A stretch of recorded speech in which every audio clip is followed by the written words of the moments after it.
Un millionnaire a forcé son fils à épouser une humble conductrice de camion pour l'humilier. Pourtant, il était resté paralysé par ce que son fils a fait. La pluie tambourinait contre les baies vitrées du bureau de Gérard Valois, au 52e étage de la tour qui portait son nom. Paris s'étendait à ses pieds comme un territoire conquis, chaque lumière représentant une part de l'empire qu'il avait bâti en 40 ans de labeur acharné. Mais ce soir-là, le patriarche du plus grand conglomérat de transport de France ne contemplait pas sa réussite. Ses yeux gris acier fixèrent l'écran de son ordinateur avec une colère froide qui aurait glacé le sang de n'importe qui. 2 millions d'euros, volatilisés en une seule nuit. Putain de merde, grommela-t-il entre ses dents, utilisant un langage qu'il se permettait rarement, même en privé. Son fils Lucas avait encore frappé. À 28 ans, cet abruti continuait de dilapider l'argent familial, comme s'il s'agissait de confettis. Gérard se leva de son fauteuil en cuir italien et se dirigea vers le bar d'angle. Il se servit 3 doigts de whisky Macallan 25 ans d'âge, un rituel qu'il réservait aux moments les plus difficiles. Le liquide ambré brûla sa gorge, mais moins que la rage qui consumait son cœur de père déçu, le rapport détaillé étalé sur son bureau ne laissait aucune place au doute. Lucas avait passé la nuit au Carlton Casino de Cannes, enchaînant les tables de poker et de blackjack avec l'insouciance d'un gamin qui dépense son argent de poche, sauf que l'argent de poche de Lucas représentait le salaire annuel de 100 ouvriers, mais le pire restait à venir. Gérard tourna la page du rapport et sentit ses mâchoires se crisper. Les dettes. Son fils ne s'était pas contenté de perdre l'argent de la famille. Il avait emprunté auprès de réseaux dont on ne parlait qu'à voix basse dans certains quartiers de Marseille, des hommes qui ne plaisantaient pas avec les remboursements. « Monsieur Valois !» La voix de sa secrétaire résonna dans l'interphone, interrompant ses sombres pensées. « Qu'est-ce qu'il y a, Martine ? Armand Séguin est arrivé pour votre rendez-vous. » Gérard consulta sa Patek Philippe, 20 heures précises. Au moins, son enquêteur privé était ponctuel, contrairement à son fils qui n'avait jamais respecté un horaire de sa vie. « Faites-le entrer !» Armand Séguin pénétra dans le bureau avec la discrétion d'un chat, la cinquantaine élégante, des cheveux poivre et sel parfaitement coiffés. Il incarnait le professionnel de l'ombre que Gérard appréciait pour sa redoutable efficacité. Depuis 15 ans, Armand gérait les problèmes délicats de la famille Valois, avec une discrétion absolue. « Bonsoir, Gérard. » Armand ne se donnait jamais la peine des formules de politesse superflues. C'était l'une des raisons pour lesquelles Gérard le respectait. « Asseyez-vous, vous avez lu le dossier ?» Entièrement. Armand prit place dans le fauteuil face au bureau et croisa ses jambes. « J'ai déjà pris contact avec les créanciers de votre fils. Moyennant 2,5 millions, ils acceptent d'effacer l'ardoise et d'oublier cette histoire. » Gérard acquiesça. Il s'y attendait. Ces parasites ne rataient jamais une occasion de saigner un Valois. Faites le nécessaire, discrètement, comme d'habitude. C'est déjà en cours. Armand marqua une pause, observant son employeur. Mais j'imagine que vous ne m'avez pas fait venir uniquement pour régler cette affaire. Un sourire sans chaleur étira les lèvres de Gérard.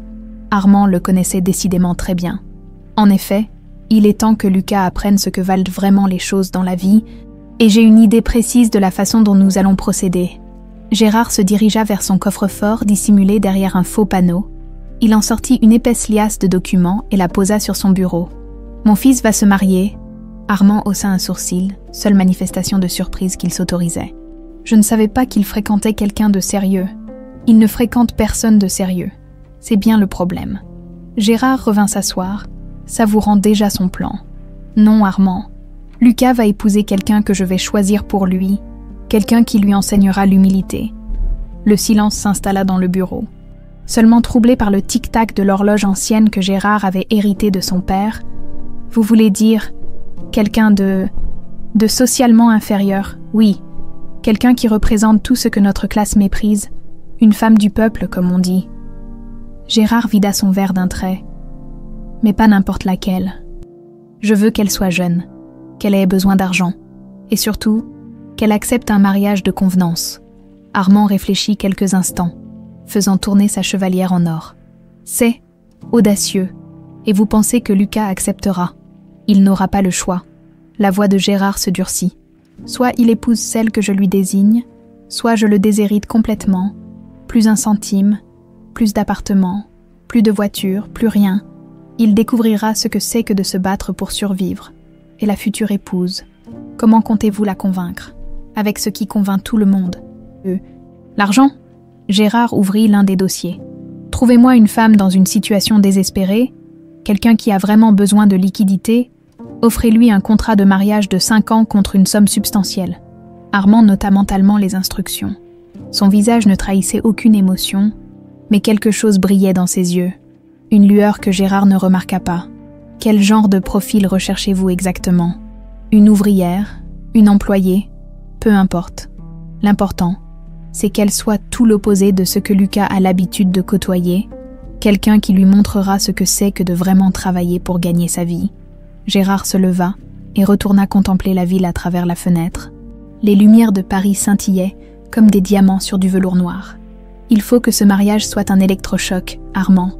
Lucas doit comprendre que la vraie valeur d'une personne ne se mesure pas à son compte en banque, mais à sa capacité de travail et de sacrifice. L'ironie de ces paroles prononcées par l'un des hommes les plus riches de France échappa complètement à Gérard. Armand, lui, l'avait parfaitement saisi. « Combien de temps me donnez-vous pour trouver la candidate idéale ? 2 semaines maximum. » Et Armand?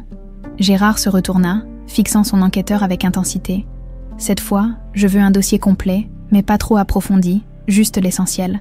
Situation familiale, financière, professionnelle. Inutile de creuser davantage. » Un sourire presque imperceptible effleura les lèvres d'Armand.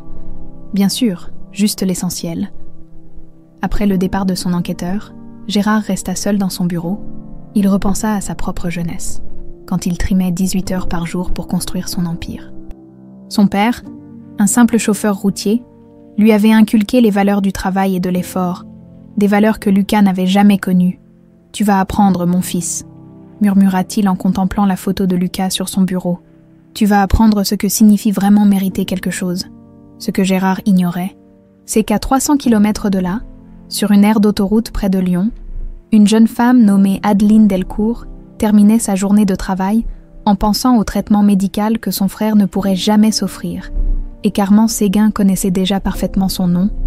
Le soleil se levait à peine sur Monaco, quand Lucas Valois émergea du casino de Monte-Carlo.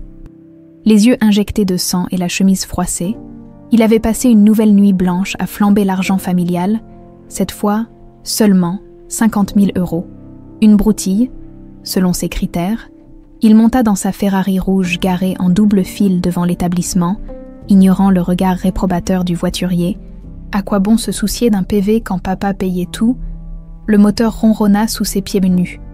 Il avait perdu ses chaussures Louboutin quelque part entre la table de poker et le bar à champagne. Putain, quelle nuit! Marmonna-t-il en allumant une cigarette. Son téléphone vibra. Un message de son père. Rendez-vous demain 14h bureau, important. Lucas balança l'appareil sur le siège passager avec désinvolture. Gérard avait toujours quelque chose d'important à dire, généralement des sermons sur la responsabilité et l'héritage familial, des conneries, quoi, à 300 km de là. Adeline Delcourt éteignait le moteur de son Scania sur l'aire de repos de Villefranche-sur-Saône. 4 heures du matin, elle venait de boucler sa 3e livraison de la semaine, transportant des pièces automobiles entre Strasbourg et Marseille. Ses mains tremblèrent de fatigue sur le volant. Elle descendit de la cabine en grimaçant. Ses reins la torturaient après 12 heures de route. Mais elle n'avait pas le luxe de se plaindre. Dans 3 heures, elle devait être à l'hôpital pour la visite matinale de Thomas. Ensuite, retour aux livraisons jusqu'à tard dans la soirée. Son portable sonna. Le nom Dr Moreau s'afficha à l'écran, lui nouant immédiatement l'estomac. « Mademoiselle Delcourt, je suis désolée de vous appeler si tôt, mais nous avons eu des complications cette nuit. » Adeline s'appuya contre son camion, les jambes soudain flageolantes. « Qu'est-ce qui s'est passé ? » Thomas a fait un œdème pulmonaire. Nous avons pu le stabiliser, mais son état se dégrade plus vite que prévu. Il faut absolument programmer l'intervention dans les 6 prochains mois. Sinon, le médecin n'eut pas besoin de finir sa phrase. Adeline connaissait le pronostic. Sans cette opération à cœur ouvert, son petit frère n'atteindrait pas ses 13 ans. Combien ? Sa voix était rauque. L'intervention elle-même coûte 80 000 €, avec les soins post-opératoires et la rééducation. Nous parlons de 120 000 au minimum. 120 000 €, autant demander la lune. Et les aides publiques. Vous savez bien que nous avons tout tenté. Votre dossier a été refusé partout. La sécurité sociale ne prend pas en charge ce type d'intervention expérimentale. Adeline raccrocha et s'effondra sur le marchepied de son camion. Elle gagnait péniblement 3 000 € par mois, en travaillant 16 heures par jour, 7 jours sur 7. À ce rythme, il lui faudrait plus de 3 ans pour réunir la somme. Thomas n'avait pas 3 ans devant lui. Pendant ce temps, Lucas sirotait un café dans son appartement de Neuilly-sur-Seine. Un duplex de 200 mètres carrés que son père lui avait offert pour ses 25 ans. Il contemplait sans le voir le parc de la Folie Saint-James à travers ses baies vitrées, réfléchissant vaguement à sa soirée de la veille. Il avait encore perdu, évidemment, mais l'adrénaline du jeu lui manquait déjà. Cette sensation unique quand tout peut basculer sur un seul coup, quand la fortune sourit ou vous gifle sans prévenir, c'était la seule chose qui le faisait encore vibrer dans sa vie dorée et vide. Son portable sonna. Sarah, sa dernière conquête en date, une influenceuse qui collectionnait les sacs Hermès comme d'autres collectionnent les timbres. « Salut bébé, tu viens au vernissage de Dimitri ce soir. Tout le gratin parisien sera là. » Lucas soupira. Encore une soirée mondaine où il croiserait les mêmes visages, entendrait les mêmes conversations superficielles sur l'art contemporain et les dernières collections de mode. « Je sais pas, j'ai un truc avec mon père cet après-midi. Oh là là. Il va encore te faire la morale. Allez, viens après. On fera la fête jusqu'au bout de la nuit. » Faire la fête. Lucas ne savait plus vraiment ce que ça signifiait. Boire des bouteilles hors de prix, enchaîner les lignes de cocaïne dans les toilettes dorées des clubs privés, coucher avec des filles qui ne s'intéressaient qu'à son nom et son portefeuille. « On verra », répondit-il avant de raccrocher. Adeline, elle, n'avait pas le temps de s'apitoyer sur son sort. Elle se rendit directement à l'hôpital Édouard Herriot de Lyon, où Thomas était hospitalisé depuis 3 semaines. Elle le trouva endormi dans son lit, plus pâle et fragile que jamais. À 12 ans, 19. Il ressemblait déjà à un petit vieillard épuisé par la maladie. Elle s'installa dans le fauteuil à côté de lui et prit sa main dans la sienne. Thomas avait hérité des yeux bleus de leur mère et du sourire lumineux de leur père, 2 personnes merveilleuses emportées trop tôt dans ce prétendu accident de voiture qu'Adeline n'avait jamais vraiment cru accidentel. « Hey, petite sœur !» Thomas ouvrit les yeux et lui sourit faiblement. « Hey, petit monstre, comment tu te sens ? » « Ça va ? Les médecins disent que j'ai fait des siennes cette nuit, mais je leur ai montré que j'étais plus coriace qu'un vieux chameau. » Adeline eut un rire un peu forcé, même malade. Thomas gardait cet humour qui l'avait toujours aidé à tenir le coup. « Tu sais quoi ? Je vais trouver l'argent pour ton opération, je te le promets. Adé, on en a déjà parlé ? C'est trop. Tu ne peux pas sacrifier ta vie pour moi. Ma vie, c'est toi, idiot. Depuis que papa et maman sont partis, on n'a que nous 2. » Thomas serra sa main plus fort. À 12 ans, il était parfois plus mature qu'elle. Et tes études de droit, tu allais devenir une grande avocate, comme papa. Adeline détourna le regard. Ses études, elle y pensait parfois. La nuit, quand l'épuisement l'empêchait de dormir. Elle était en 3e année quand tout avait basculé. Les profs disaient qu'elle avait un vrai potentiel, qu'elle pourrait faire de grandes choses. Mais les grandes choses, c'était pour les gens qui avaient le luxe d'y croire. Les études attendront. Toi, tu ne peux pas attendre. Ce même après-midi, dans les bureaux feutrés de Valois Transport, le face-à-face entre père et fils tournait mal. « Tu te fous de ma gueule, papa ?» Lucas était livide, debout face au bureau de Gérard, qui l'observait avec un calme olympien. « Je ne me suis jamais moqué de personne, Lucas. Je suis très sérieux. Me marier, avec une inconnue, tu délires complètement. Assieds-toi et écoute-moi. » La voix de Gérard claqua comme un fouet. « Tu as 28 ans et tu n'as jamais rien construit de ta vie. Tu claques l'argent familial comme un gamin irresponsable. Hier encore, tu as perdu 50 000 € au casino. » Lucas pâlit. Comment son père était-il au courant ? « J'ai payé tes dettes de jeu pour la dernière fois. Désormais, tu vas apprendre ce que signifie vraiment mériter quelque chose. » Gérard sortit un dossier de son tiroir et le posa sur le bureau. Voici les termes du contrat. Tu épouses cette femme pour 5 ans minimum. Pendant cette période, tu travailles et tu prouves que tu peux être un homme responsable si tu refuses. Si je refuse. Tu sors d'ici sans un centime, plus d'appartements, plus de voitures, plus de cartes bancaires. Tu découvriras ce que c'est que de vivre avec 3 000 € par mois. Lucas sentit le sol se dérober sous ses pieds. 3 000 €? Il dépensait ça en une soirée? Tu n'oserais pas. Le sourire de Gérard était glacial. Essaye pour voir.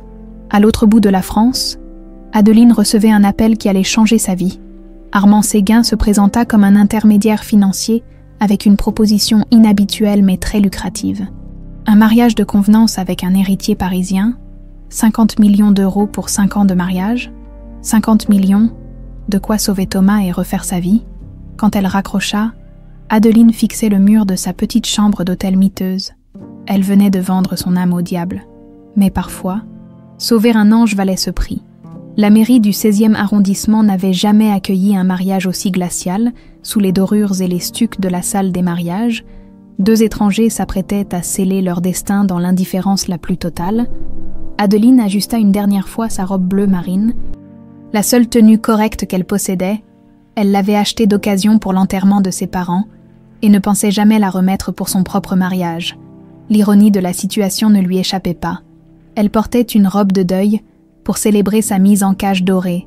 À ses côtés, Lucas tripotait nerveusement sa cravate Hermès. Il avait l'impression d'être un acteur dans une pièce absurde dont il ne connaissait pas le texte. Depuis 3 semaines qu'Armand lui avait présenté le dossier Delcourt. Il oscillait entre révolte et résignation. Son père ne plaisantait pas. C'était le mariage ou la misère. Les témoins sont arrivés, murmura Armand en s'approchant discrètement. Gérard avait choisi 2 employés de confiance de son entreprise. Adeline n'avait personne. Thomas était trop malade pour se déplacer, et elle n'avait aucune envie d'expliquer cette mascarade à ses rares amis. « Mademoiselle Delcourt, Monsieur Valois, nous allons commencer », annonça l'adjoint au maire avec un sourire professionnel. La cérémonie dura 20 minutes, qui parurent une éternité. Lucas récita ses vœux comme un élève récite une leçon, le regard fixé sur un point invisible au-dessus de la tête d'Adeline. Elle, de son côté, prononça les mots rituels en pensant à Thomas. Seule chose qui donnait un sens à cette pantomime. « Vous pouvez embrasser la mariée ». Lucas se tourna vers Adeline et déposa un baiser froid sur ses lèvres. Un simple effleurement. Technique et sans âme, elle eut l'impression d'embrasser un mannequin de cire. « Félicitations aux mariés !» Le maire applaudit mollement, visiblement gêné par l'atmosphère pesante qui régnait dans la salle. Gérard observait la scène depuis le fond de la pièce. Un sourire satisfait aux lèvres. Parfait. Lucas avait l'air aussi malheureux qu'il l'espérait. Cette petite routière allait lui apprendre l'humilité. « Bon, maintenant qu'on a joué la comédie, on peut y aller. » Lucas avait hâte d'en finir. Adeline acquiesça sans un mot.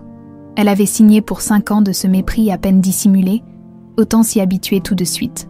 L'appartement de Lucas, leur appartement désormais, se situait avenue Foch. Dans l'un des quartiers les plus huppés de Paris, Adeline découvrit un duplex somptueux au plafond orné de moulures, au parquet ancien ciré comme des miroirs. Chaque meuble semblait coûter plus cher que ce qu'elle gagnait en 1 an. « Ta chambre est au 1er étage, la 2e porte à droite », annonça Lucas en jetant ses clés sur la console de l'entrée. « Moi, je dors au rez-de-chaussée. On a chacun notre espace. Ça évitera les malentendus. » Il disparut dans ce qui devait être son bureau, la laissant seule au milieu de ce décor de magazine. Adeline monta l'escalier de marbre, ses pas résonnant dans le silence oppressant. La chambre qu'on lui avait attribuée était plus grande que tout son ancien appartement. Un lit king-size trônait au centre, face à une baie vitrée qui donnait sur un jardin privé. Tout était parfait, impersonnel, froid comme un palace de luxe. Elle posa sa unique valise sur le lit et s'assit à côté. Dans quelques heures, Thomas subissait les premiers examens préopératoires grâce à l'argent de ce mariage. Elle avait fait le bon choix. Elle devait s'en convaincre. Les premiers mois furent un enfer feutré. Lucas la traitait comme une invitée indésirable qu'il devait tolérer par politesse. Il sortait tôt le matin, rentrait tard le soir, et leurs seules interactions se limitaient à des formules de politesse glaciale échangées dans la cuisine. « Bonjour », marmonnait-il en prenant son café. « Bonjour », répondait-elle en évitant son regard. Adeline avait repris ses études de droit par correspondance et passait ses journées plongée dans ses livres. Elle avait aussi trouvé un travail à temps partiel dans un cabinet d'avocats du 11e arrondissement, officiellement comme assistante juridique, officieusement pour garder un lien avec le monde réel. Lucas, de son côté, faisait semblant de s'intéresser aux affaires familiales. Son père lui avait donné un poste fantoche de conseiller en développement, ce qui consistait principalement à assister à des réunions où il n'avait rien à dire et à signer des documents qu'il ne lisait pas. Les soirées étaient le pire moment, coincés dans le même appartement. Ils évoluaient comme deux fantômes qui se croisent sans se voir. Lucas regardait la télé dans le salon. Adeline étudiait dans sa chambre. Parfois, ils se retrouvaient par hasard dans la cuisine et restaient plantés l'un face à l'autre, ne sachant que dire « Tu as besoin de quelque chose », tentait parfois Lucas. « Non, merci », répondait invariablement Adeline, et chacun retournait dans sa solitude. Un soir de novembre, tout bascula. Lucas rentrait d'une soirée arrosée chez des amis où il avait tenté d'oublier sa situation en enchaînant les verres. L'alcool n'avait fait qu'amplifier sa frustration et sa colère. Il se sentait prisonnier de cette vie qu'il n'avait pas choisie, marié à une femme qui le regardait comme s'il était un virus contagieux. En montant l'escalier, il trébucha et s'effondra sur les marches. La tête lui tournait, son cœur s'emballait. Soudain, il ne pouvait plus respirer. L'air semblait se raréfier. Ses poumons se contractaient spasmodiquement. « Putain, putain !» haleta-t-il en griffant sa chemise, une crise d'angoisse. Il en avait déjà eu, généralement après de grosses pertes au jeu, mais celle-ci était différente, plus violente. Il avait l'impression de mourir. Adeline descendait chercher un verre d'eau quand elle le découvrit recroquevillé sur les marches, le visage livide, tremblant comme une feuille. Son premier réflexe fut de passer son chemin. Après tout, pourquoi l'aider ? Il ne lui avait jamais témoigné la moindre humanité, mais quelque chose dans sa détresse la toucha malgré elle, peut-être le souvenir de Thomas lors de ses crises cardiaques, cette même vulnérabilité absolue. « Hé, ça va !» Elle s'agenouilla à côté de lui. Lucas leva vers elle des yeux paniqués. « Je peux pas. Respirer. C'est une crise d'angoisse. Regardez-moi. » Sa voix était calme, rassurante. « Respirez avec moi. Inspirez lentement. Et expirez. » Elle posa une main ferme sur son torse et l'obligea à ralentir sa respiration. Peu à peu, les spasmes s'atténuèrent. « Voilà, c'est ça. Continuez comme ça. » Ils restèrent ainsi une dizaine de minutes, elle guidant sa respiration, lui s'accrochant à sa voix comme à une bouée de sauvetage. Quand la crise fut passée, Lucas était épuisé, mais respirait normalement. « Merci », murmura-t-il, le regard fuyant. C'était la première fois qu'il lui parlait autrement qu'avec condescendance. Adeline eut l'impression d'entrevoir l'homme derrière le masque de mépris. « Ça va mieux ?» Il hocha la tête, encore secoué. « Pourquoi vous m'avez aidé après la façon dont je vous traite ?» Adeline haussa les épaules. « Parce que vous aviez besoin d'aide, c'est tout. » Cette simplicité le déstabilisa plus que n'importe quel reproche. Il s'attendait à des remontrances, à de la pitié condescendante, pas à cette compassion naturelle et sans condition. Le lendemain matin, l'atmosphère avait imperceptiblement changé. Lucas prit son café en silence, mais il ne fuyait plus son regard. Adeline vaqua à ses occupations comme d'habitude, mais quelque chose s'était fissuré dans le mur de glace entre eux. « Adeline !» Elle se retourna, surprise qu'il utilise son prénom. « Merci pour hier soir. » Elle acquiesça d'un simple signe de tête et retourna à ses livres. Mais pour la première fois depuis des mois, le silence qui régnait dans l'appartement n'était plus tout à fait hostile.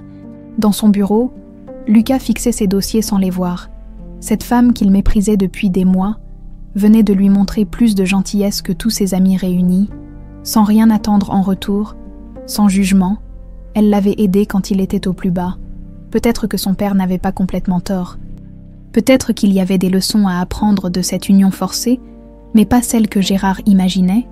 Lucas commença à observer Adeline comme s'il la voyait pour la première fois, depuis l'épisode de la crise d'angoisse. Quelque chose avait changé dans son regard. Il ne la considérait plus seulement comme l'instrument de torture que son père avait placé dans sa vie, mais comme une personne réelle avec ses propres mystères. Il découvrit qu'elle se levait chaque matin à 5 heures, bien avant lui. Quand il descendait prendre son café vers 9 heures, elle avait déjà fait sa gymnastique matinale, préparé le petit déjeuner qu'elle ne prenait jamais, et était plongée dans ses livres de droit. Des manuels épais comme des pavés qu'elle annotait méticuleusement de son écriture fine et précise. « Vous étudiez quoi exactement ?» osa-t-il demander un matin, brisant leur routine silencieuse. Adeline leva les yeux de son code civil, surprise par cette première tentative de conversation normale. « Droit des affaires. J'essaie de rattraper le retard de mes années perdues. » Années perdues. Elle referma son livre. hésitant à en dire plus. J'étais en 3e année quand mes parents sont morts. J'ai dû tout arrêter pour m'occuper de mon frère. Lucas sentit une pointe de curiosité inhabituelle. Il ne savait pratiquement rien de sa vie avant leur mariage arrangé. Quel âge a votre frère ? 12 ans. Il s'appelle Thomas. Il a une malformation cardiaque. L'information le frappa comme une gifle. Voilà donc pourquoi elle avait accepté ce mariage absurde, pas par appât du gain, mais par nécessité vitale. C'est pour ça que, enfin, notre arrangement, Adeline acquiesça sans détour. L'opération coûte plus de 100 000 €. Je n'avais pas le choix. La franchise brutale de cette réponse cloua Lucas sur place. Pendant qu'il se lamentait sur son sort de gosse de riche contraint à un mariage forcé, elle sacrifiait sa liberté pour sauver la vie de son frère. Les jours suivants, il continua ses observations discrètes. Adeline partait 3 après-midi par semaine pour son travail au cabinet d'avocat. Les autres jours, elle étudiait avec une concentration qui forçait l'admiration, jamais une plainte, jamais un moment de découragement visible. Le dimanche, elle disparaissait toute la journée. Lucas apprit par hasard qu'elle prenait le TGV pour Lyon afin de rendre visite à Thomas. Un aller-retour dans la journée, 6 heures de train pour quelques heures auprès de son frère malade, c'est pas un peu épuisant, demanda-t-il un lundi matin en la voyant cernée de fatigue. Thomas compte plus que mon confort, répondit-elle simplement. Cette phrase le hanta plusieurs jours. Quand était-ce la dernière fois qu'il avait fait passer quelqu'un avant son propre confort ? Il ne trouvait pas de réponse. Un mercredi soir, il l'entendit téléphoner dans le jardin. Elle parlait à voix basse, mais le ton était inquiet. Quand elle raccrocha, elle resta immobile sur le banc, tête baissée, épaules affaissées. Mauvaise nouvelle, il était sorti sans réfléchir. Adeline sursauta, elle ne l'avait pas entendu approcher. Les médecins veulent avancer l'opération. L'état de Thomas se dégrade plus vite que prévu. C'est grave. Il parle de quelques semaines au lieu de quelques mois. Sa voix se brisa légèrement. J'ai peur qu'il... Elle ne finit pas sa phrase, mais Lucas comprit, pour la première fois depuis leur mariage. Il eut envie de la consoler, pas par politesse ou par obligation, mais par une empathie sincère qui le surprit lui-même. « Je suis sûre que ça va bien se passer. Les médecins français sont excellents. » Elle lui adressa un sourire reconnaissant, le premier vrai sourire qu'elle lui offrait depuis des mois. « J'espère, c'est tout ce qu'il me reste. » Cette nuit-là, Lucas ne trouva pas le sommeil. Il pensait à Thomas, ce gamin de 12 ans qu'il ne connaissait pas, mais qui luttait pour sa vie. Il pensait à Adeline, cette femme qu'il avait méprisée sans chercher à la connaître. Il pensait à sa propre existence. Vide et futile comparé au combat qu'elle menait chaque jour. Le lendemain, il prit une décision qui l'étonna lui-même. « Je peux venir avec vous dimanche. » La question sortit de sa bouche avant qu'il ait le temps de la retenir. Adeline le regarda comme s'il venait de lui proposer un voyage sur Mars. Pourquoi ? Bonne question. Pourquoi voulait-il rencontrer le frère de cette femme qu'il connaissait à peine ? J'aimerais faire sa connaissance. Et puis, le voyage sera moins long si on discute. Elle hésita longuement, avant d'accepter. Le dimanche suivant, ils prirent le TGV de 7h30 pour Lyon. Lucas découvrit une Adeline différente pendant le trajet, loin de l'appartement où ils évoluaient, comme des étrangers polis. Elle se détendit progressivement. Elle lui parla de Thomas, de ses parents, de leur vie d'avant. Papa était avocat. Il défendait souvent des causes perdues, des gens que personne ne voulait aider. Maman disait qu'il avait un cœur trop grand pour son propre bien. Il vous a transmis cette passion pour le droit, plutôt pour la justice. Papa disait que la loi et la justice, ce n'est pas toujours la même chose. Lucas l'écoutait avec un intérêt grandissant. Cette femme qu'il avait cataloguée comme une simple camionneuse était bien plus complexe qu'il ne l'imaginait. À l'hôpital, il fit la connaissance de Thomas. Malgré sa pâleur et sa maigreur, le gamin avait des yeux pétillants d'intelligence et un sourire contagieux. Alors c'est lui, le mari mystère. Thomas scrutait Lucas avec la curiosité directe des enfants. Thomas, Adeline rougit légèrement. Quoi ? Tu ne nous avais rien dit. Un jour tu nous annonces que tu te maries, et hop, plus rien. C'est louche, non ? Lucas sourit malgré lui. Ce gamin avait de l'intuition. Ta sœur voulait sans doute garder le mystère, répondit-il en s'asseyant près du lit. Elle dit toujours qu'elle n'a pas le temps pour les histoires d'amour. Alors quand elle débarque avec une alliance, forcément, ça fait bizarre. Adeline et Lucas échangèrent un regard embarrassé. Heureusement, Thomas enchaîna sur autre chose. Vous faites quoi comme travail, Lucas ? Je travaille dans l'entreprise de mon père, transport et logistique. Cool. Adé conduisait des camions avant, elle m'a raconté plein d'histoires sur la route. C'est vrai que c'est dangereux. Lucas réalisa qu'il ne savait rien de cette période de la vie d'Adeline. Camionneuse. Quand ? Pourquoi ? Tu ne savais pas. Thomas sembla surpris par son ignorance. Adé a conduit des poids lourds pendant 2 ans pour payer mes soins. Elle partait parfois une semaine entière. Je m'inquiétais tout le temps. Lucas sentit quelque chose se nouer dans sa poitrine pendant qu'il dilapidait l'argent familial dans les casinos. Cette femme risquait sa vie sur les routes pour soigner son frère. Dans le train du retour, ils parlèrent plus librement. Adeline lui raconta cette période difficile où elle enchaînait les livraisons, dormant dans la cabine de son camion, affrontant les machos des aires d'autoroute et les clients véreux. « Pourquoi vous ne m'aviez jamais dit ça ? Vous ne m'aviez jamais posé de questions », répondit-elle simplement. Touché, Lucas réalisa qu'en 4 mois de mariage, il ne lui avait jamais manifesté le moindre intérêt personnel. Et maintenant, vous allez reprendre le droit après, enfin, après notre arrangement. J'aimerais ouvrir un cabinet pour aider les gens comme moi, ceux qui se battent contre les gros, qui n'ont pas les moyens de se payer des avocats hors de prix. L'admiration de Lucas grandit encore. Cette femme n'avait pas seulement survécu aux épreuves. Elle en avait tiré une mission de vie. C'est beau comme projet. C'est naïf, vous voulez dire. Non, pas du tout. C'est courageux. Ils arrivèrent à Paris dans un silence plus confortable qu'à l'aller.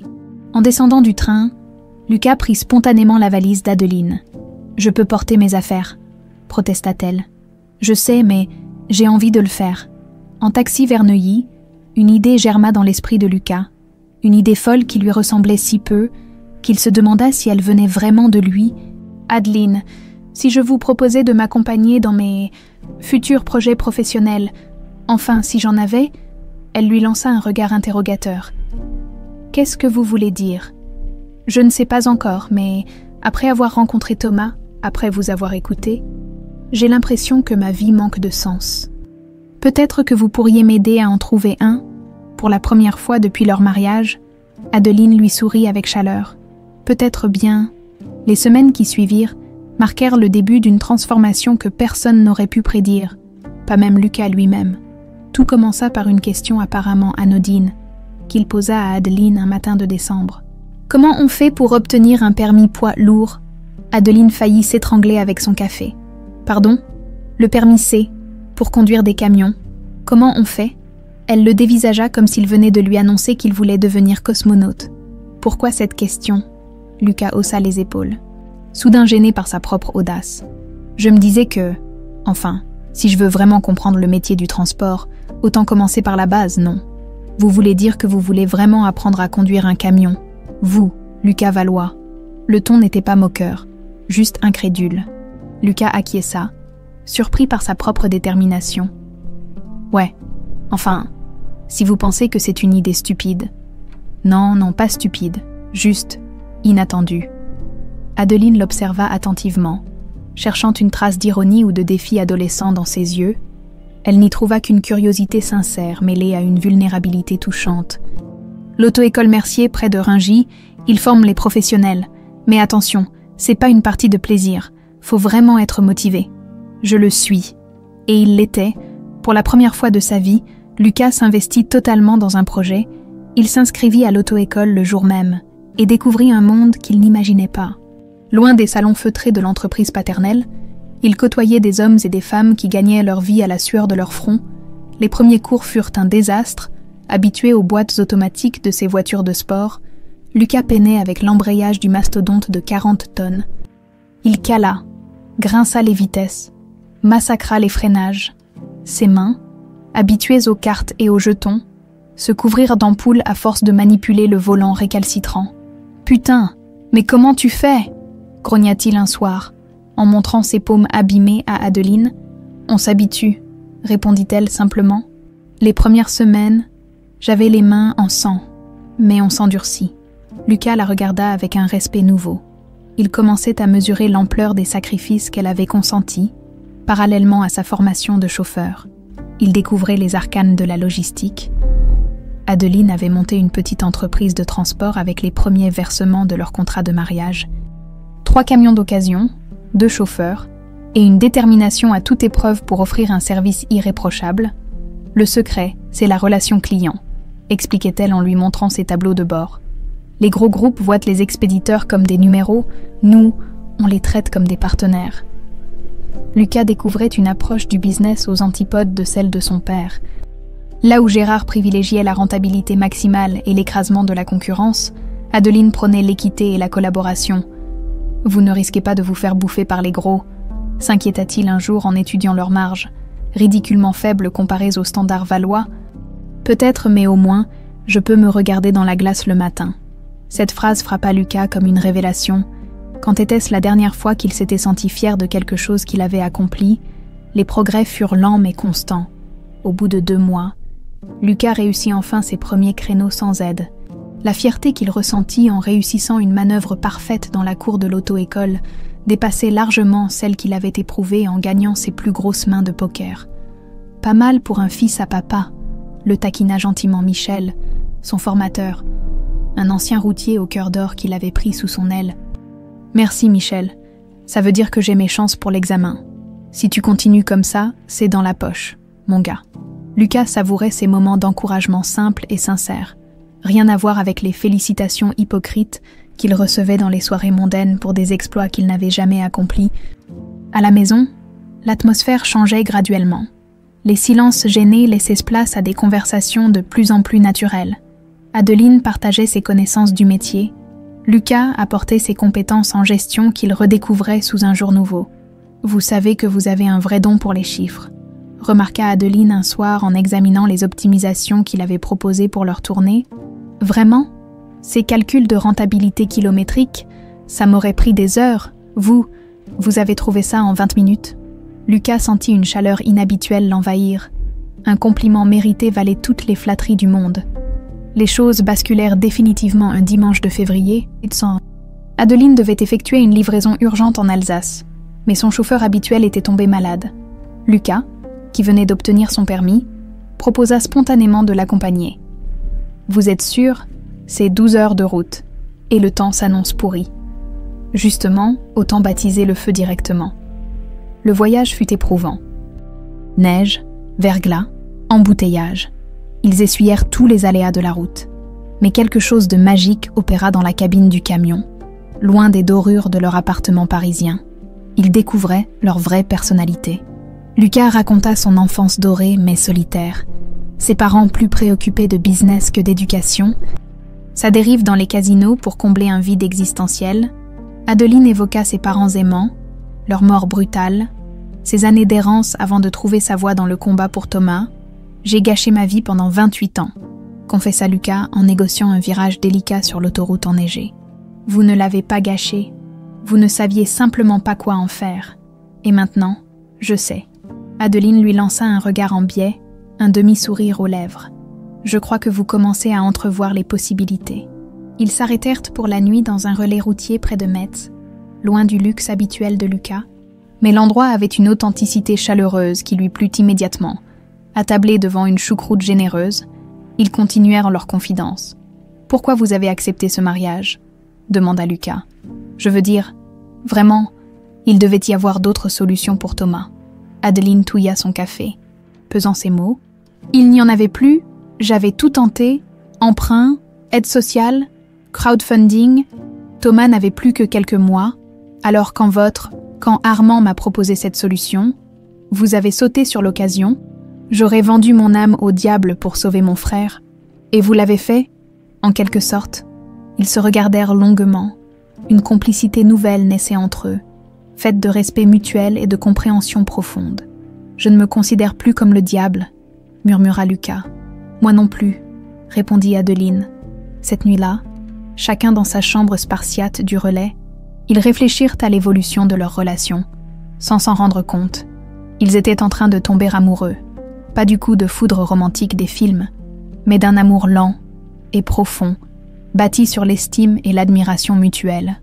Au retour, ils trouvèrent Gérard qui les attendait dans l'appartement, dans l'air sombre. « Alors, Lucas, tu joues au camionneur maintenant ?» J'apprends le métier, papa, de fond en comble. Le métier. Tu es un Valois.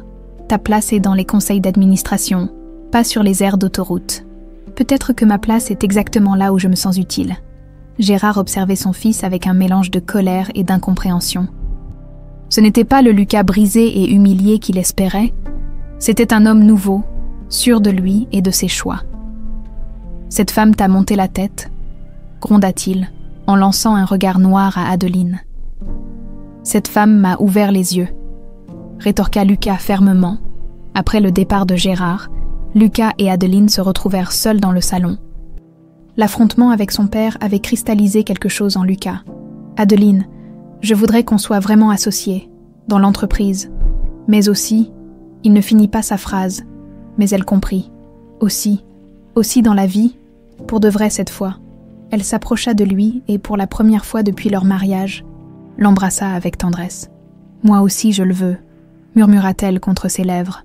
Dehors, la neige continuait de tomber, recouvrant Paris d'un manteau immaculé, comme si le monde recommençait à zéro, exactement comme eux. Gérard Valois n'était pas homme à accepter la défaite. Depuis des semaines, il observait avec une rage croissante la transformation de son fils. Lucas travaillait désormais à temps plein avec cette routière. Pire encore, il semblait heureux, épanoui, amoureux. C'est inacceptable, marmonna-t-il en arpentant son bureau comme un fauve en cage. Son plan si minutieusement orchestré avait non seulement échoué, mais s'était retourné contre lui. Au lieu d'humilier Lucas, ce mariage l'avait révélé. Au lieu de lui apprendre la soumission, il lui avait enseigné la révolte. Gérard décrocha son téléphone et composa le numéro d'Armand Séguin. « J'ai besoin de vous, immédiatement. Un problème, Gérard. Le plus gros problème de ma vie. Lucas est en train de m'échapper complètement. Il faut que je sache exactement à qui j'ai affaire avec cette Delcourt. » Un silence étrange accueillit sa demande. Armand semblait hésiter, ce qui ne lui ressemblait pas. « Je vous avais pourtant fourni un dossier complet. Superficiel, je veux tout savoir sur cette femme. Son passé, sa famille, ses motivations. Tout. Très bien, je vous rappelle demain. » Gérard raccrocha, l'esprit déjà en ébullition. Il allait découvrir le point faible d'Adeline Delcourt et s'en servir pour reprendre le contrôle de la situation. De l'autre côté de Paris, Armand Séguin fixait son téléphone avec un mélange d'angoisse et de détermination. Le moment qu'il redoutait et espérait à la fois était arrivé. 7 ans qu'il attendait cette opportunité de dévoiler la vérité. Il se dirigea vers son coffre-fort personnel et en sortit un épais dossier marqué « Affaire Delcourt, confidentiel ». Des photos, des rapports de police, des témoignages, des preuves accumulées patiemment pendant des années, l'histoire que Gérard Valois croyait enterrée à jamais. Armand s'installa à son bureau et ouvrit le dossier. La première photo le ramena 7 ans en arrière. Richard Delcourt, souriant, en robe d'avocat devant le palais de justice de Lyon, un homme intègre qui avait eu le malheur de creuser trop profondément dans les affaires troubles de Gérard Valois. Les mains d'Armand tremblaient légèrement en feuilletant les documents. Il revoyait cette nuit d'octobre 2017, quand tout avait basculé. Flashback. 15 octobre 2017. Richard Delcourt était resté tard au cabinet ce soir-là, finalisant le dossier qui allait faire tomber l'Empire Valois, 3 ans d'investigation, des témoins protégés, des documents comptables falsifiés, des liens avec des réseaux mafieux italiens. Il tenait enfin Gérard, Armand, encore employé de Gérard à l'époque, avait été chargé de surveiller l'avocat gênant, mais au fil des mois, il avait découvert la vérité sur son patron. Les intimidations, les corruptions, les accidents arrangeants, il avait fini par secrètement aider Richard dans ses recherches. Ce soir-là, il s'était retrouvé dans le parking souterrain du cabinet. « Vous êtes sûr de vouloir aller jusqu'au bout, Armand ?» avait demandé Richard. « Valois ne vous pardonnera jamais cette trahison. Je ne peux plus fermer les yeux. Ce type est un cancer. » Richard lui avait serré la main avec reconnaissance. « Grâce à vous, on va enfin pouvoir l'arrêter. Ma femme et ma fille vont enfin pouvoir dormir tranquilles. » Ils ne savaient non pas qu'ils étaient observés. Fin du flashback, l'accident était survenu le lendemain matin. Richard et sa femme Catherine se rendaient au tribunal pour déposer officiellement le dossier quand leur voiture avait explosé sur l'autoroute A6. Un défaut technique, selon l'enquête officielle, un sabotage selon Armand, qui avait échappé de justesse au même sort. Armand avait alors fait le mort. Officiellement resté loyal à Gérard, tout en collectant secrètement des preuves pour un jour faire justice. Quand Gérard lui avait demandé de trouver une épouse appropriée pour Lucas, il avait immédiatement pensé à Adeline, la fille de Richard, devenue adulte, indépendante, et dans une situation désespérée qui l'obligerait à accepter le marché, le téléphone sonna, interrompant ses réminiscences. « Adeline, Armand, il faut qu'on se voie maintenant. » Un problème. Gérard devient de plus en plus suspicieux. Il pose des questions sur mon passé. Je pense qu'il va bientôt découvrir la vérité. J'arrive. Ils se retrouvèrent dans un café discret du Marais.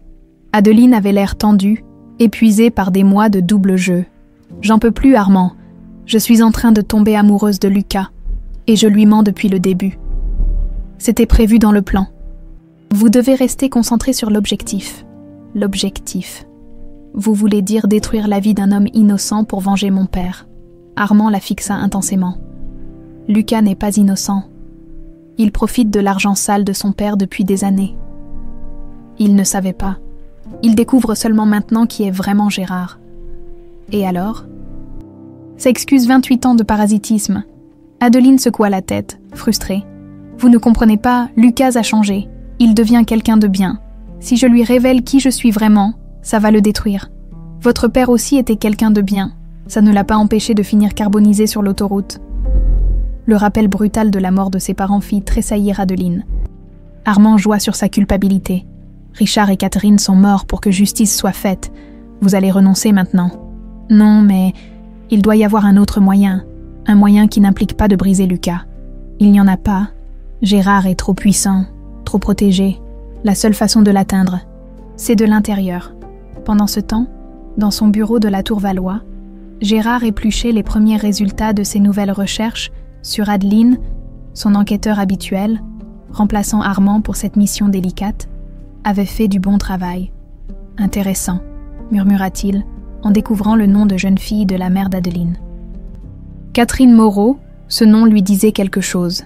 Il creusa plus profondément et tomba sur un article de journal datant de 2017. Double tragédie sur l'A6.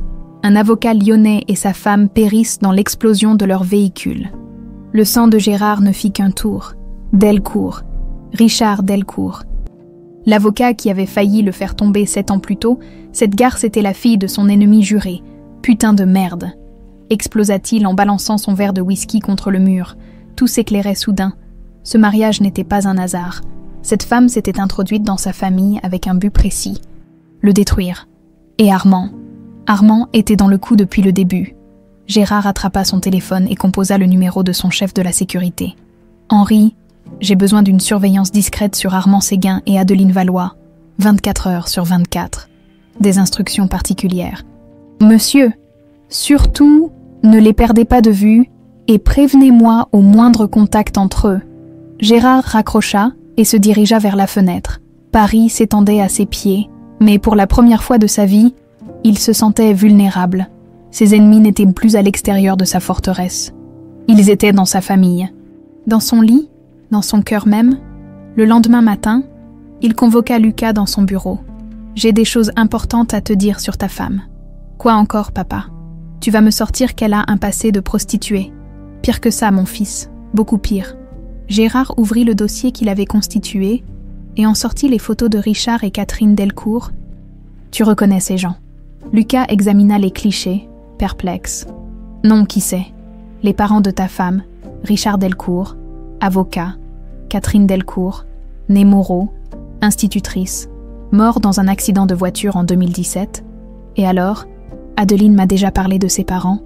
Ah oui, et elle t'a dit que son père avait passé 3 ans à essayer de me faire condamner pour corruption et blanchiment d'argent. » Lucas blêmit. « Quoi ? Ta chère épouse, mon fils, n'est pas une innocente camionneuse tombée par hasard dans notre piège. C'est la fille de mon plus grand ennemi. Et je soupçonne fort qu'elle soit là pour terminer le travail de papa. » Les mots frappèrent Lucas comme autant de coups de poing. Il s'effondra dans le fauteuil face au bureau de son père. « Tu es en train de me dire qu'Adeline, qu'elle t'a épousé pour se venger. Oui, que tout ce que vous avez vécu ensemble n'est qu'une mise en scène. Que ton grand amour n'est qu'une espionne venue pour nous détruire. » Lucas ferma les yeux, assommé par la révélation. Toutes ces semaines de bonheur, de transformation, d'amour naissant. Tout ça n'était qu'un mensonge. Je suis désolée, mon fils, mentit Gérard avec une fausse compassion. Mais il fallait que tu saches la vérité. Lucas rentra chez lui dans un état second. Les révélations de son père tournaient en boucle dans sa tête comme un manège infernal. Adeline, complice d'une vengeance. Adeline qui l'avait manipulé. Adeline, dont l'amour n'était qu'une façade pour mieux le détruire. Il poussa la porte de l'appartement et la trouva dans la cuisine, préparant le dîner avec cette attention minutieuse qu'il avait appris à admirer. Elle portait cette robe bleue qui lui allait si bien, celle qu'elle avait mise pour leur premier vrai dîner en tête-à-tête. Pendant quelques secondes, il douta. Cette femme qui fredonnait en coupant ses légumes pouvait-elle vraiment être une manipulatrice? « Salut, tu as passé une bonne journée ?»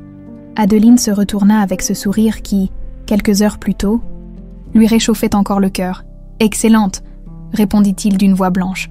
Elle fronça les sourcils, percevant immédiatement le changement de ton. « Ça va, tu as l'air bizarre. »« Bizarre. Non, ça va très bien. J'ai juste eu une conversation éclairante avec mon père. » Le sang d'Adeline ne fit qu'un tour. Quelque chose dans l'intonation de Lucas lui glaça les veines, elle posa son couteau et se retourna complètement vers lui. « Qu'est-ce qu'il t'a dit ?»« Oh, pas grand-chose, juste que ma femme s'appelle en réalité Adeline Delcourt, fille de Richard Delcourt, avocat, celui-là même qui a passé 3 ans à essayer de faire condamner mon père. » Adeline ferma les yeux. Le moment qu'elle redoutait depuis des mois venait d'arriver. « Lucas quoi ? Lucas, je peux tout expliquer. Lucas, c'est plus compliqué que ça. » Sa voix montait progressivement. « Ou alors, Lucas, je suis désolée de t'avoir menti pendant tout ce temps. Les 3 à la fois, » murmura-t-elle. « Putain !» Lucas explosa, balançant son poing dans le mur. « Putain de merde ! Tout ça, c'était du cinéma. Nos conversations, nos voyages, nos moments intimes, tout ça, c'était pour mieux me baiser. Non, Lucas, tu te trompes. Je me trompe. Sur quoi ? Sur le fait que tu m'as épousée sous une fausse identité. Sur le fait que tu es là pour venger ton père. Sur le fait que tu m'as manipulée depuis le premier jour. » Adeline s'approcha de lui, les larmes aux yeux. « Au début, oui, au début. C'était ça le plan. Mais après, quand j'ai appris à te connaître, quand tu as changé, quand j'ai changé, Lucas la regarda, comme si elle avait perdu la raison. « Mais c'est toi qui m'as fait changer. Tout ça faisait partie de ton plan, non ? Me transformer en homme bien pour mieux m'utiliser contre mon père. Non, ça, c'était réel. Ta transformation, c'était toi, moi, je suis tombée amoureuse de l'homme que tu devenais. Tombée amoureuse. » Lucas eut un rire amer. « Tu parles d'amour après m'avoir menti sur ton identité pendant des mois. Je ne pouvais pas te dire la vérité. Tu n'aurais jamais compris. Essaie toujours. Explique-moi comment on peut prétendre aimer quelqu'un tout en le trahissant. » Adeline prit une inspiration tremblante. Pour la première fois depuis leur mariage, elle allait dire toute la vérité. Armand Séguin travaillait avec mon père. Il collectait des preuves contre Gérard depuis des années. Quand mes parents sont morts dans cet accident, Armand a continué seul. Il savait que c'était ton père qui les avait fait tuer. Lucas vacilla.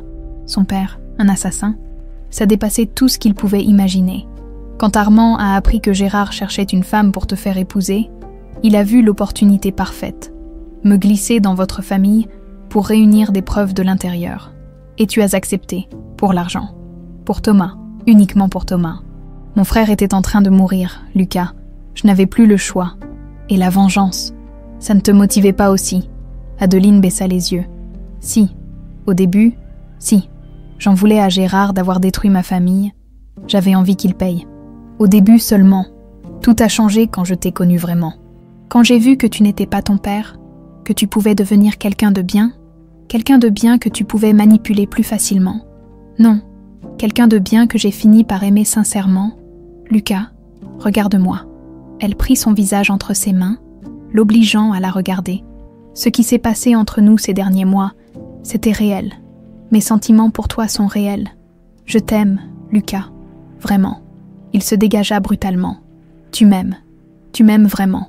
Alors prouve-le. Dis-moi ce que vous avez prévu, Armand et toi. Dis-moi comment vous comptez détruire mon père. Adeline hésita. C'était exactement le dilemme qui la rongeait depuis des semaines. Choisir entre l'amour et la justice, entre Lucas et la mémoire de ses parents. On a des preuves, des documents, des témoignages, des enregistrements, tout ce qu'il faut pour faire condamner Gérard. Et moi, dans votre plan, qu'est-ce que je deviens? Tu n'es pas visé, c'est ton père le coupable, pas toi. Naïve, tu crois que je vais survivre à la chute de l'empire familial? Tu crois que je ne vais pas être éclaboussée? On peut s'en sortir ensemble, quitter la France, recommencer ailleurs. Avec Thomas, on peut quoi? Fuir comme des voleurs après avoir détruit ma famille. Ta famille?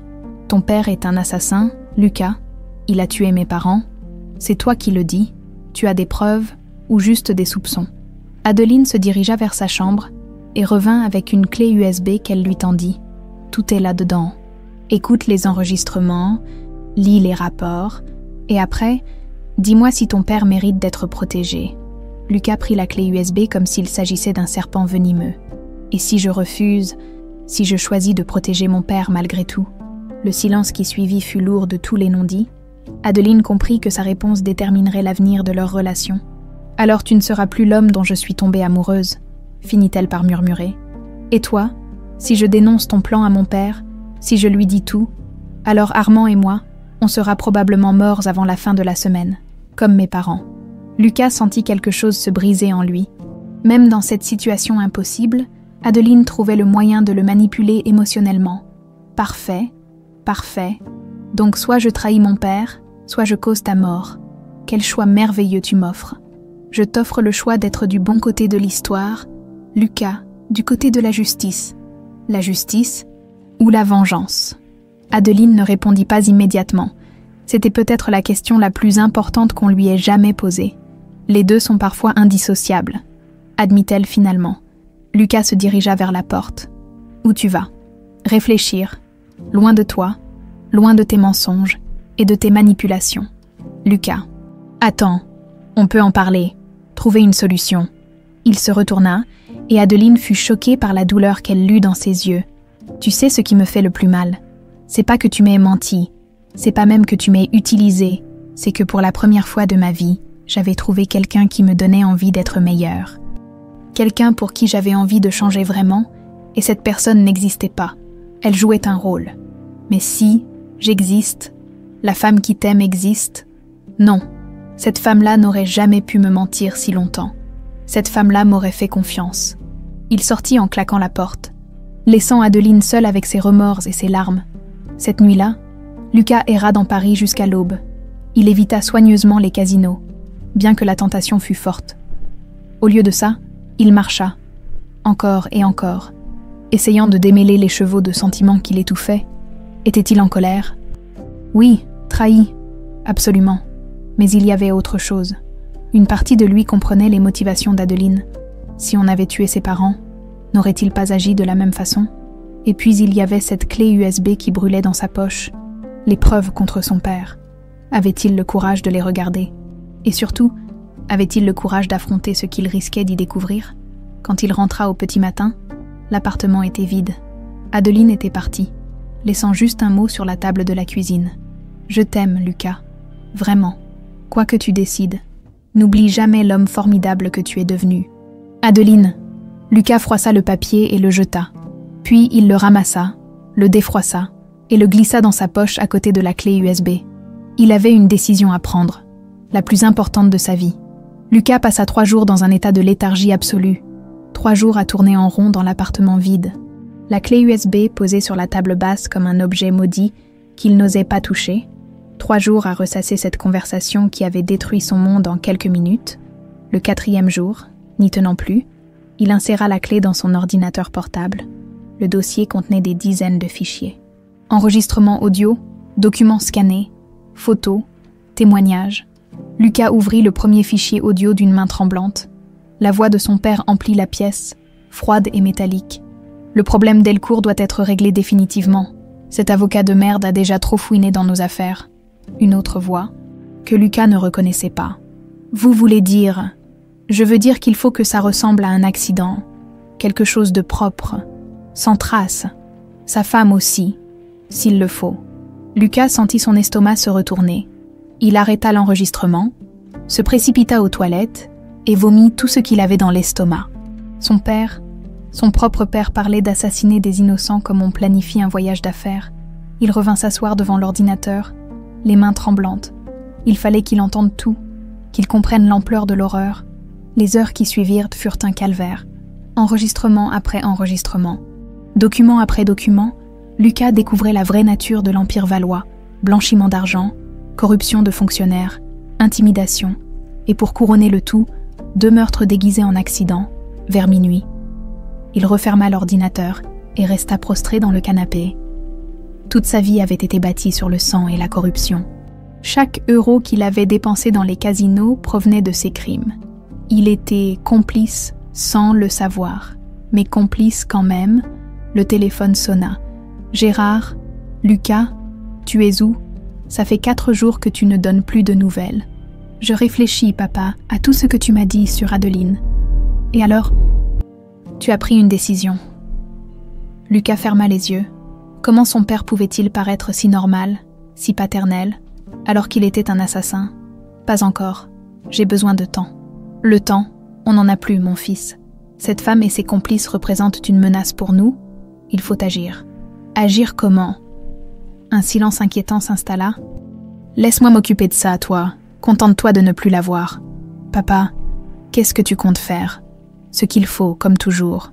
La communication se coupa, laissant Lucas glacé d'épouvante. Il fallait qu'il prévienne Adeline. Quels que soient les mensonges entre eux, il ne pouvait pas la laisser mourir. Il composa son numéro, mais tomba sur sa messagerie. Il essaya plusieurs fois, en vain. Pris de panique, il appela l'hôpital de Lyon pour prendre des nouvelles de Thomas. Thomas Delcourt. Il a été transféré hier soir, monsieur. Opération d'urgence à l'hôpital américain de Neuilly. Lucas raccrocha. Le cœur battant, l'hôpital américain, celui où son père avait ses entrées, ce n'était pas un hasard. Il se rua vers sa voiture et fonça vers Neuilly. En chemin, il tenta de joindre Armand Séguin. Là aussi, messagerie, comme si tous les protagonistes de cette histoire avaient soudain disparu à l'hôpital. L'infirmière de garde lui confirma que Thomas Delcourt avait bien été admis pour une intervention cardiaque d'urgence. Sa sœur est avec lui. Mademoiselle Delcourt n'a pas quitté son chevet depuis hier soir. Chambre 314. Lucas monta au 3e étage.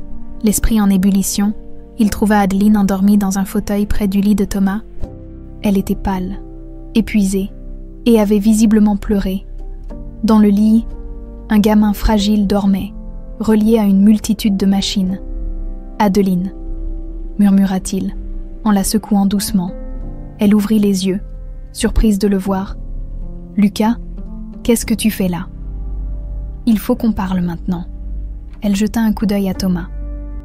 Toujours endormi, et le suivit dans le couloir. « Comment va-t-il? L'opération s'est bien passée, mais il reste fragile.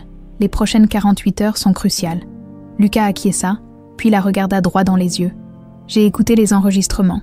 J'ai tout lu. » Le visage d'Adeline se durcit, comme si elle se préparait à un nouveau combat. « Et alors? Alors tu avais raison. Mon père est un monstre, et moi, j'ai été son complice inconscient pendant des années. » Les épaules d'Adeline s'affaissèrent de soulagement. « Tu me crois. Comment je pourrais ne pas te croire?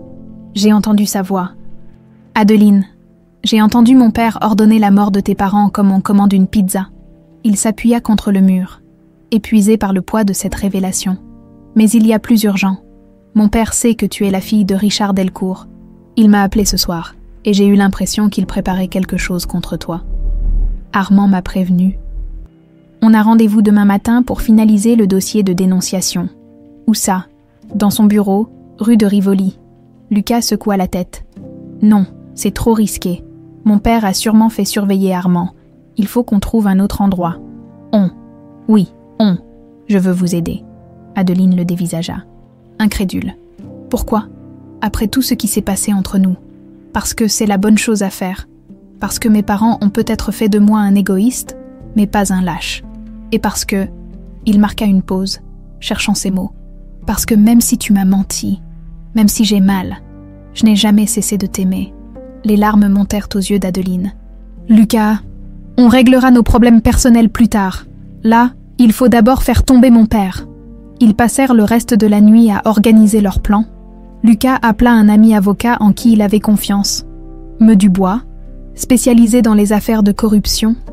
Rendez-vous fut pris pour le lendemain matin dans son cabinet du 7e arrondissement. Ensuite, Lucas contacta Armand pour le prévenir du changement de lieu. Armand sembla soulagé. « J'avais moi aussi des doutes sur la sécurité de mon bureau. Gérard a mis des hommes sur moi. Tu penses qu'il va passer à l'acte? Ton père n'a jamais reculé devant rien quand ses intérêts étaient menacés. » Oui, il va passer à l'acte. Le lendemain matin, ils se retrouvèrent tous les trois dans le cabinet de Meudebois. L'avocat, un homme de 50 ans aux tempes grisonnantes, examina attentivement les preuves rassemblées par Armand. « C'est du solide », finit-il par déclarer. « Très solide même, avec ça. On peut non seulement faire condamner Gérard Valois, mais aussi démanteler tout son réseau. » « Quelles sont les étapes ?» demanda Lucas. « D'abord, on dépose tout ça au parquet national financier.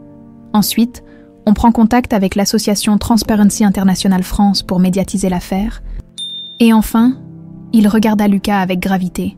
Enfin, vous devez vous préparer à témoigner contre votre père. J'en suis conscient. Vous réalisez ce que ça implique. Financièrement, socialement, familialement. Je préfère être pauvre et honnête que riche et complice d'un assassin. » Meudebois sourit pour la première fois depuis le début de l'entretien.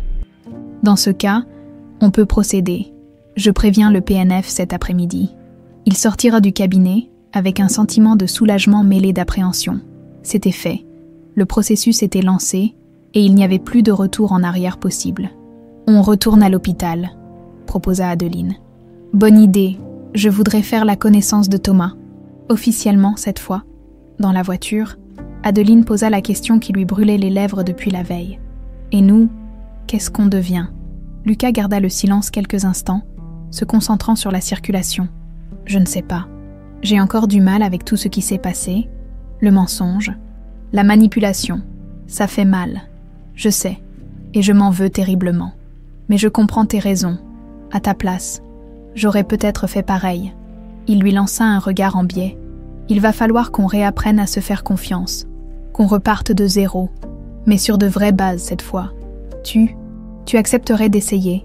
Oui, parce que malgré les mensonges, malgré la manipulation, ce qu'on a vécu ensemble ces derniers mois était réel.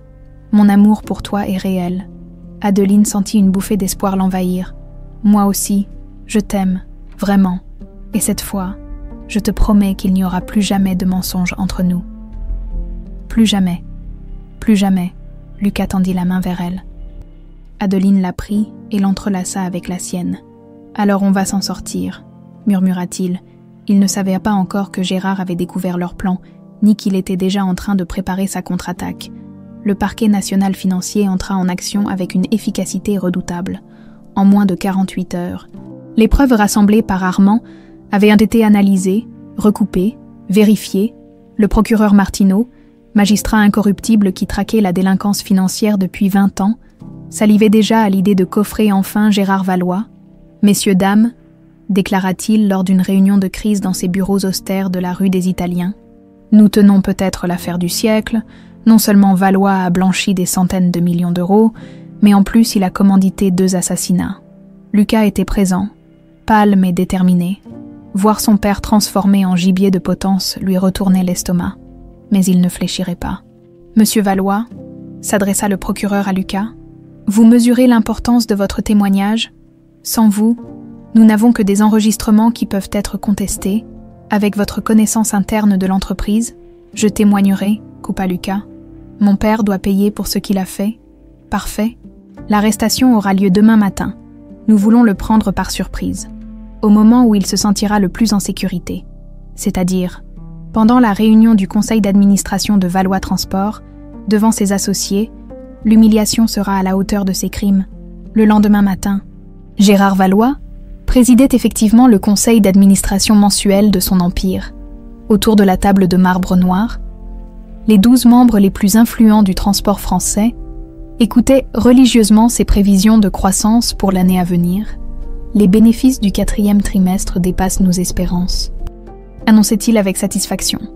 Grâce à nos nouveaux contrats en Europe de l'Est, nous enregistrons une progression de 32%. Il ne précisait pas que ces contrats impliquèrent le transport de marchandises douteuses pour le compte de réseaux mafieux bulgares. L'avenir s'annonce radieux pour Valois Transport. Conclut-il en refermant son dossier. C'est à cet instant précis que les portes de la salle de réunion s'ouvrirent brutalement.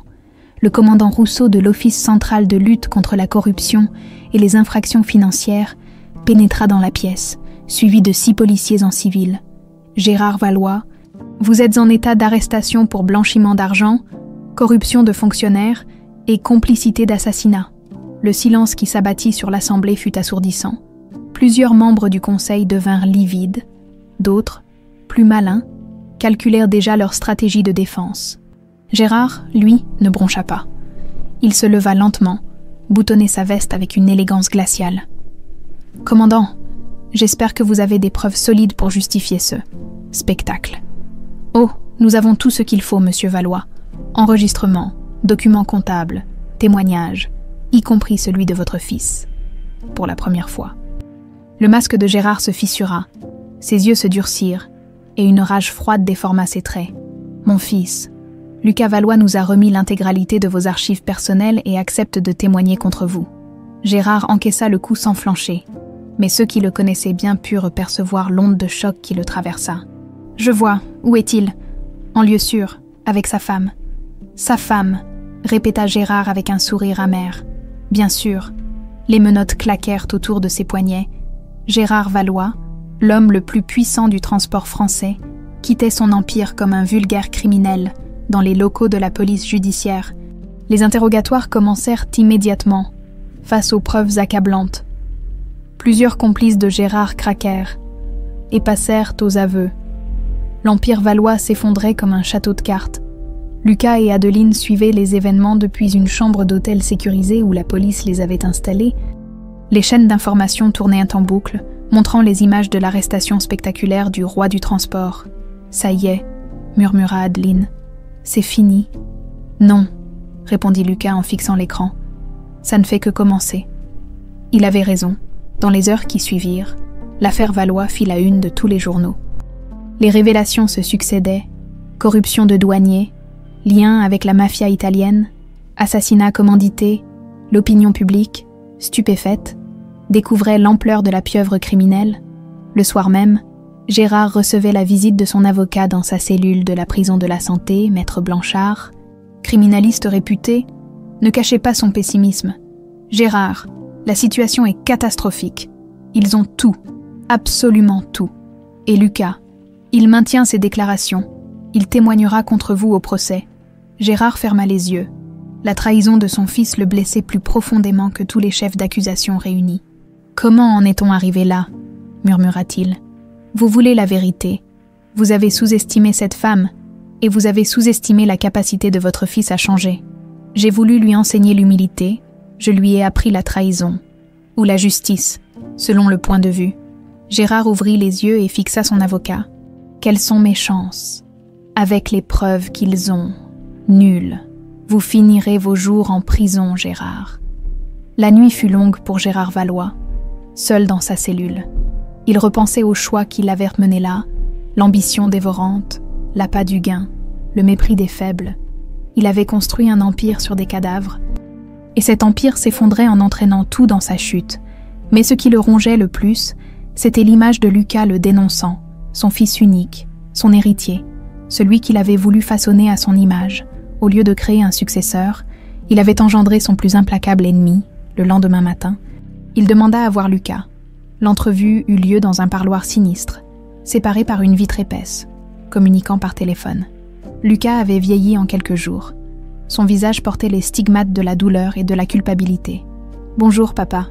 Bonjour, mon fils. » Ils se regardèrent longuement. Deux hommes que tout opposait désormais. « Tu es venu me dire adieu ?» demanda Gérard. « Je suis venu te dire merci. Merci. Tu voulais m'enseigner la valeur des choses. Tu as réussi. J'ai appris que la vraie richesse, ce n'est pas l'argent. C'est la capacité à regarder sa conscience sans avoir honte. » Gérard encaissa la leçon sans broncher. « Et ta femme, elle est satisfaite de sa vengeance. » Adeline ne cherchait pas la vengeance. Elle cherchait la justice. Il y a une différence. Laquelle ? La vengeance détruit, la justice répare. Lucas marqua une pause, cherchant ses mots. « Grâce à l'argent que tu récupéreras en vendant l'entreprise, les familles de tes victimes vont être indemnisées, Thomas a pu être opéré, Adeline va pouvoir finir ses études et ouvrir son cabinet, du bien naîtra de tes crimes, Et toi, qu'est-ce que tu vas devenir? Je vais construire quelque chose de propre avec Adeline. On va monter notre entreprise de transport. Mais sur des bases saines cette fois. Avec quel argent? Je te déshérite. Lucas sourit tristement. Je n'en veux pas. De ton argent. Il est souillé de sang. Je préfère être pauvre et honnête que riche et complice. Gérard observa son fils avec une émotion qu'il n'arrivait plus à dissimuler. Cet homme face à lui était exactement ce qu'il avait toujours rêvé que Lucas devienne. Fort, intègre, déterminé, mais il l'était devenu en s'opposant à lui. « Tu me hais » demanda-t-il. « Non, je te plains. Tu avais tout pour être heureux. L'argent, le pouvoir, un fils qui t'admirait. Tu as tout gâché par cupidité. Je voulais te léguer un empire. Tu m'as légué quelque chose de plus précieux. La leçon de ce qu'il ne faut pas devenir. » Lucas se leva, prêt à partir. « Papa ? » ?»« Oui. » »« Adeline est enceinte. Tu vas être grand-père. » Gérard sentit ses yeux s'embuer malgré lui. « Il s'appellera comment ? » ?»« Si c'est un garçon, Richard, comme son grand-père maternel, l'homme que tu as fait assassiner. » Le coup porta. Gérard baissa la tête, vaincu. « Dis-lui que son grand-père regrette tout. Je le lui dirai. Au revoir, papa. Au revoir, mon fils. Sois heureux. » Lucas raccrocha et quitta le parloir sans se retourner. Gérard resta seul, face à sa vitre, regardant s'éloigner l'homme extraordinaire que son fils était devenu. Dehors, Adeline l'attendait dans la voiture. Elle prit sa main quand il s'installa à côté d'elle. Comment ça s'est passé? Il a compris. Enfin, tu regrettes? Lucas réfléchit longuement avant de répondre. Non, c'était la bonne chose à faire. Pour tes parents, pour nous, pour notre enfant. Il fallait que justice soit faite. Adeline déposa un baiser sur sa tempe. Je t'aime, Lucas Valois. Moi aussi je t'aime, Adeline Valois. Ils repartirent vers leur nouvelle vie, laissant derrière eux les décombres d'un empire bâti sur le mensonge et la mort. 1 an plus tard, le printemps parisien baignait le petit bureau de la rue de Belleville, d'une lumière dorée. Adeline leva les yeux de ses dossiers et sourit en voyant Lucas rentrer, les cheveux ébouriffés par le vent, tenant 2 cafés fumants et un croissant. « Livraison Lyon-Marseille bouclée », demanda-t-elle en acceptant gratefully le café. En avance de 2 heures, Michel était content. Il nous recommande déjà à 3 nouveaux clients. Lucas s'installa à son bureau face au sien. Leur entreprise, Transport Équitable, occupait un local modeste mais chaleureux, 3 camions dans la cour, 2 chauffeurs salariés, et eux 2 qui assuraient à la fois la logistique, la comptabilité et la prospection, un monde à 1000 lieues de l'Empire valois. « Et toi, comment s'est passé le rendez-vous avec Madame Perrin ?» Adeline rayonna. Elle a accepté qu'on prenne son dossier. Pro bono, évidemment. L'affaire des expulsions. Exactement. 15 familles menacées d'expulsion abusive par un marchand de sommeil.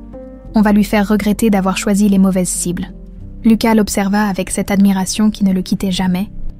En quelques mois, Adeline avait réussi ses examens avec mention, ouvert son cabinet d'avocate spécialisé dans la défense des plus démunis et mené plusieurs victoires retentissantes contre des promoteurs véreux. Tu ne crois pas que tu en fais un peu trop? Dans ton état? Il jeta un regard tendre vers son ventre arrondi. 7 mois de grossesse, et elle continuait de travailler comme si de rien n'était.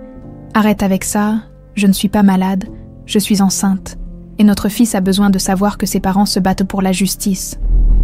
Notre fils pourrait aussi avoir besoin que sa mère se repose de temps en temps. Je me reposerai quand Madame Perrin et ses voisins auront un toit décent au-dessus de leur tête. Lucas secoua la tête en souriant. Impossible de raisonner Adeline quand elle avait une cause à défendre, c'était d'ailleurs l'une des choses qu'il aimait le plus chez elle. Son portable sonna. Thomas. « Salut frérot, comment ça va à Lyon ?»« Ça va super. J'ai eu 18 en physique et 17 en maths. Et toi, comment va mon neveu ? Il bouge tellement que ta sœur n'arrive plus à dormir. C'est parce qu'il a hâte de me rencontrer. » « Dis, Lucas, tu penses que vous pourrez venir pour mes 15 ans dimanche prochain ?» Lucas consulta Adeline du regard. Elle acquiesça avec un sourire. « Évidemment qu'on vient. On ne raterait ça pour rien au monde. Génial. J'ai une surprise pour vous. » « Quel genre de surprise ? » ?»« Secret. Allez, je vous laisse. J'ai un cours de chimie. Bisous à AD. » Thomas raccrocha, laissant Lucas perplexe. « À 15 ans ? Le gamin était devenu un adolescent épanoui, passionné par les sciences et déterminé à devenir cardiologue pour aider d'autres enfants comme lui. L'opération avait été un succès total, et il menait désormais une vie parfaitement normale. Il prépare encore un de ses tours, remarqua Adeline en riant. Tant qu'il ne fait pas exploser le labo du lycée, l'après-midi passa tranquillement. Lucas gérait les plannings de livraison pendant qu'Adeline préparait ses plaidoiries. Il travaillait dans un silence complice, interrompu de temps en temps par une question ou une remarque affectueuse. Vers 17h, M. Dubois appela Adeline. « Ma chère consoeur, j'ai de bonnes nouvelles. L'affaire Valois suit son cours. Gérard vient d'être condamné à 25 ans de prison ferme. Avec ses 62 ans, il ne sortira probablement jamais. » Adeline ressentit un mélange d'émotions contradictoires. Justice était faite pour ses parents, mais elle ne pouvait s'empêcher de penser à Lucas et à la douleur que cette nouvelle lui causait, et les indemnisations. Tout est réglé. Les familles des victimes recevront chacune 2 millions d'euros. L'argent provient de la vente des biens personnels de Gérard, après avoir raccroché. Adeline annonça la nouvelle à Lucas. Il accueillit l'information sans surprise apparente. « Tu vas bien ?» demanda-t-elle. « Oui, c'est juste. Définitif, tu sais. Mon père ne sortira jamais de prison. Tu veux aller le voir ?» Lucas réfléchit longuement. « Oui, une dernière fois, pour lui annoncer la naissance prochaine de son petit-fils. » Le dimanche suivant, ils prirent la route de Lyon pour l'anniversaire de Thomas. Le trajet se déroula dans la bonne humeur, Adeline racontant ses dernières victoires juridiques, pendant que Lucas planifiait l'extension de leur entreprise. Thomas les accueillit avec son sourire radieux habituel. À 15 ans, il avait rattrapé sa croissance et ressemblait de plus en plus à leur père. Mais c'était son caractère qui impressionnait le plus. Malgré les épreuves, il avait gardé cette joie de vivre communicative qui faisait fondre tout le monde. « Alors, cette fameuse surprise ?» demanda Adeline en l'embrassant. « Patience. On attend Armand. »« Armand vient ?» ?»« C'est ma surprise, justement. » Armand Séguin arriva 1 heure plus tard, portant un épais dossier et arborant un sourire mystérieux. Depuis la chute de Gérard, il avait monté sa propre agence de détective privé, spécialisée dans la lutte contre la corruption d'entreprise. « Bon anniversaire, mon grand », dit-il en ébouriffant les cheveux de Thomas. « J'espère que tu vas aimer ton cadeau. »« De quoi tu parles ?» demanda Lucas. Intrigué, Thomas prit une inspiration solennelle. « Armand et moi, on a mené une petite enquête sur l'accident de papa et maman. » Adeline blêmit. « Thomas, on en a déjà parlé. L'enquête officielle a conclu. » « L'enquête officielle était bidon, » coupa Armand. « Mais grâce aux révélations du procès Valois, j'ai pu rouvrir le dossier officieusement. » Il ouvrit le dossier et en sortit plusieurs photos. « Voici la vraie cause de l'accident de vos parents. Une bombe télécommandée, dissimulée sous le réservoir d'essence. L'explosion a été déclenchée au moment précis où ils passèrent sur le viaduc de Mâcon. » Les larmes montèrent aux yeux d'Adeline. Même si elle s'en doutait, avoir la confirmation que ses parents avaient été assassinés la bouleversait. « Mais ce n'est pas tout, » continua Thomas avec excitation. « Armand a identifié l'artificier. Il s'appelle Bruno Castellano. Il vit en Italie maintenant. »« Et alors ?» demanda Lucas. « Alors ?» reprit Armand. « Castellano a accepté de témoigner contre Gérard en échange d'une immunité. Il avoue avoir posé la bombe sur ordre direct de votre père. » Adeline porta la main à sa bouche. « Ça veut dire que Gérard va écoper de 20 ans supplémentaires pour double homicide, » conclut Thomas triomphalement. Le silence qui suivit fut lourd d'émotion. Justice était enfin rendue à Richard et Catherine Delcourt. « Merci », murmura Adeline à Thomas et Armand. « Papa et maman peuvent enfin reposer en paix. C'est le plus beau cadeau d'anniversaire que tu pouvais nous faire », ajouta Lucas en serrant Thomas dans ses bras. Le soir, après le dîner d'anniversaire, Lucas et Adeline se promenèrent dans le parc où Thomas aimait jouer enfant. La grossesse d'Adeline les obligeait à marcher lentement, mais ils savouraient ces moments de paix. « Tu regrettes parfois ?» demanda Adeline. Cette vie simple, sans luxe, sans domestique. Lucas s'arrêta et prit ses mains dans les siennes. « Tu plaisantes. J'ai plus appris sur moi-même en 1 an avec toi qu'en 28 ans dans les salons dorés. J'ai découvert ce que ça signifie de mériter ce qu'on a. Et qu'est-ce que ça signifie ? Ça signifie se lever chaque matin avec l'envie de construire quelque chose de beau. Ça signifie pouvoir se regarder dans la glace sans avoir honte. Ça signifie aimer et être aimé pour ce qu'on est vraiment, pas pour ce qu'on possède. » Il caressa tendrement son ventre. « Notre fils grandira en sachant que la vraie richesse ne se compte pas en euros, mais en sourires, en gestes d'amour, en combats menés pour la justice. Tu crois qu'on va y arriver? Élever un enfant honnête dans un monde si compliqué. Avec l'exemple que tu lui donneras, j'en suis certain. 2 mois plus tard, Richard Lucas Valois venait au monde dans la maternité de l'hôpital Saint-Antoine, un bébé en parfaite santé qui ressemblait déjà à son grand-père maternel. Lucas tenait son fils dans ses bras quand un gardien vint lui annoncer qu'il avait une visite. Gérard avait obtenu une permission exceptionnelle pour voir son petit-fils. L'entrevue eut lieu dans une salle spéciale de la prison. Gérard, amaigri et vieilli par la détention, contemplait à travers la vitre ce petit être qui portait le nom de l'homme qui l'avait fait assassiner. « Il est beau », murmura-t-il. « Il a les yeux de sa mère », répondit Lucas. Et le sourire de son grand-père, Richard avait ce même sourire confiant. Lucas fut surpris par cette remarque. Son père semblait sincèrement ému. « Il ne connaîtra jamais la honte de porter le nom Valois », ajouta Gérard. « C'est mieux ainsi. Papa, non. Laisse-moi finir. J'ai gâché ma vie. J'ai gâché la tienne pendant des années. Mais toi, tu as réussi à t'en sortir. Tu es devenu l'homme que j'aurais dû être. » Gérard marqua une pause, la voix tremblante d'émotion. « Promets-moi une chose, Lucas. Promets-moi que cet enfant grandira en apprenant que le plus grand patrimoine qu'on puisse laisser à ses enfants, ce n'est pas l'argent, mais le caractère. Je te le promets, papa. » Quand Lucas repartit ce soir-là, il savait qu'il ne reverrait jamais son père. Gérard Valois mourrait en prison, emportant avec lui les secrets de ses crimes. Mais il léguait à son petit-fils une leçon plus précieuse que tous les trésors du monde, celle de choisir toujours l'honneur plutôt que le profit, la justice plutôt que la vengeance, et l'amour plutôt que le pouvoir. Car parfois, les plus grandes transformations naissent des plans les plus cruels. Et l'amour véritable peut transformer l'humiliation en rédemption, la vengeance en justice, et la haine en espoir.